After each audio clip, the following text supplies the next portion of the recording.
Hi everyone, welcome to this Thursday's Medical Minute.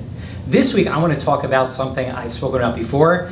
It's near and dear to my heart. It is probably one of the most important tests, I would argue, in all of medicine, and that is the coronary calcium score.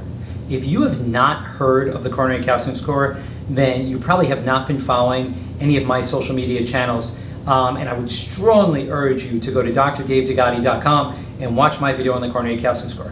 If you have heard of the coronary calcium score, but you have not had one, then I urge you to speak with your healthcare provider and ask them or inquire as to why you have not had a coronary calcium score yet, especially if you're a male 40 years and older and a female 50 years and older. If you have a family history, we sometimes will lower that age to get you screened. So remember, coronary calcium score is a measurement of how much calcium is building up in the arteries in your heart.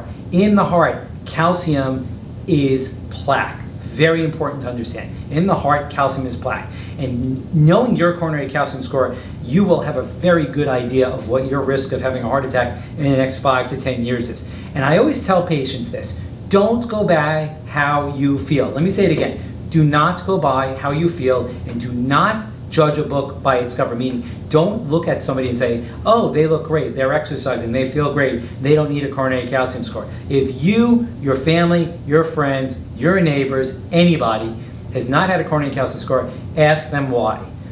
You need to know your score. Heart disease is still the #1 killer of men and women in this country, so it tells us that we are not doing a good enough job screening. Okay everyone, until next time, this is Dr. Dave.